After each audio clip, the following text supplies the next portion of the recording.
Dans l'univers de World of Warcraft, ce sont souvent les guildes qui ont marqué l'histoire du jeu. Certains regroupements de joueurs d'exception ont réussi à créer des guildes phénoménales qui ont atteint des objectifs titanesques, devenant de véritables sources d'inspiration pour la plupart des joueurs, et qui seront les premières lignes à faire face au contenu de Blizzard. Pourtant, tout aussi légendaires que ces guildes puissent paraître, elles ont leurs faiblesses. Des mésententes dans certaines guildes ont même fait disparaître certaines entités. Avant que la vidéo ne commence, n'hésite pas à mettre un like et à t'abonner, ça me ferait vachement plaisir. Bonjour à toutes et à tous, c'est Sweatla et aujourd'hui on va se pencher sur la véritable descente aux enfers de la guilde Method.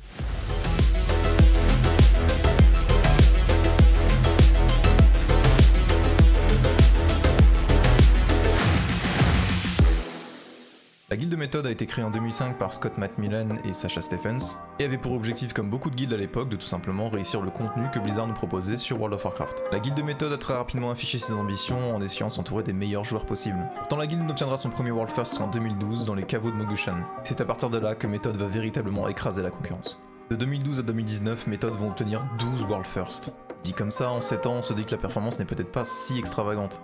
Et pourtant, face aux véritables machines qu'ils ont dû affronter, la performance est plus qu'impressionnante. Et lors de ces 7 années, la guilde Method va devenir un véritable phénomène. À tel point que le nom Method va véritablement rentrer dans le langage des joueurs. Vous l'aurez compris, Method avait tout pour réussir. Ils s'étaient entourés des meilleurs joueurs de la communauté, possédaient une image de marque extrêmement puissante, et surtout ils avaient un très grand soutien de la communauté. Mais alors pourquoi est-ce que je dis qu'ils possédaient une image de marque? Pourquoi est-ce que je dis qu'ils avaient le soutien de la communauté? Parce que c'est clairement plus le cas aujourd'hui. C'est un tweet longer posté le 24 juin 2020 qui va littéralement mettre le feu aux poudres. Ce tweet longer accuse ouvertement l'un des joueurs de la structure, à savoir Josh, de harcèlement sexuel sur personne mineure. On va niquer ta race, y'a pas de pardon, y'a pas de pardon, y'a pas de pardon. Ce tweet longer a été très rapidement suivi dans la même journée d'autres tweet longers qui l'accusaient des mêmes choses. Même procédé de harcèlement et même victime, puisqu'on parle ici de personnes mineures. Dans la foulée de ce scandale, Method a très rapidement annoncé qu'il mettait fin à leur collaboration avec Josh.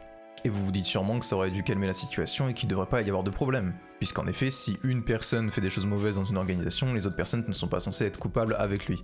Cependant, il y a un problème, et de taille. Method était au courant. Et c'est véritablement ça qui a posé problème. Mais alors comment est-ce qu'on sait que l'organisation était au courant? Il y a beaucoup d'éléments qui nous permettent de l'affirmer. Premièrement, parce que ça faisait déjà des années que Josh tenait des propos très tendancieux en affirmant par exemple que pour lui, l'âge d'une femme parfaite était entre 15 et 16 ans. Lorsqu'on vomit, on vide son estomac en rejetant une partie de son contenu par la bouche.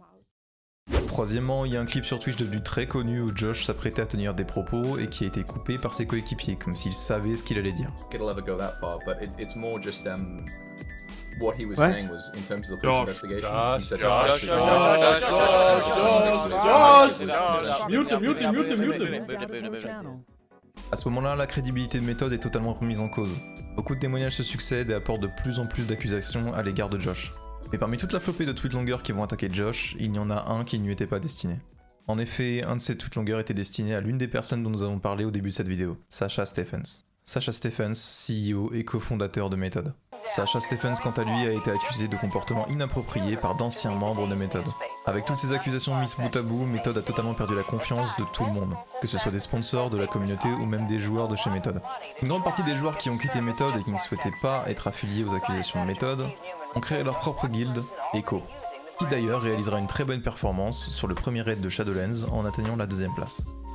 À la suite de ce scandale, beaucoup de langues vont se délier, que ce soit sur Twitter, YouTube ou encore Twitch. Beaucoup de personnes de la communauté World of Warcraft vont apporter leur propre contribution, que ce soit pour apporter de nouveaux éléments ou pour soutenir la parole des personnes concernées.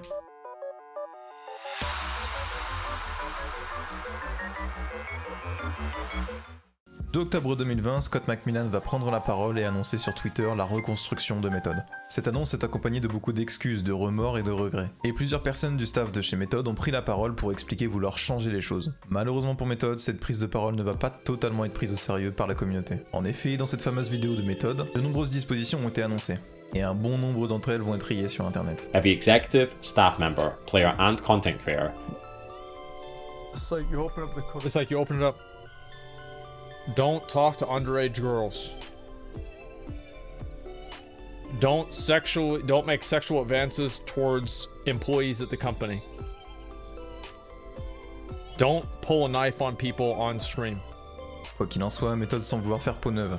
Et si beaucoup de personnes leur ont conseillé de faire un rebranding et de totalement changer l'image de l'organisation pour pouvoir avoir une chance d'être pardonné, Method a pris le pari très risqué de garder son nom et son image de marque, quitte à ce qu'un article sur 2 sur internet parle de manière très négative de l'organisation.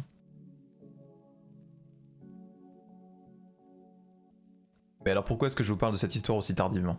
Eh bien tout simplement parce que la course au World First du château Natria, le premier raid de Shadowlands, s'est terminée il y a peu, et que Method a obtenu la 7ème place dans cette course. Si beaucoup se demandaient si ce nouveau roster allait faire l'affaire, Method a très clairement montré qu'ils en avaient encore dans le ventre. Malgré l'aspect clairement tragique de cette histoire, on peut y apporter une petite touche d'espoir et de positivité, puisque la reconstruction du roster de Method a été l'occasion pour certains joueurs de rejoindre l'écurie. C'est notamment le cas de Cruel ADK, une streameuse plus que talentueuse qui a réussi à montrer qu'elle avait sa place au sein de la structure.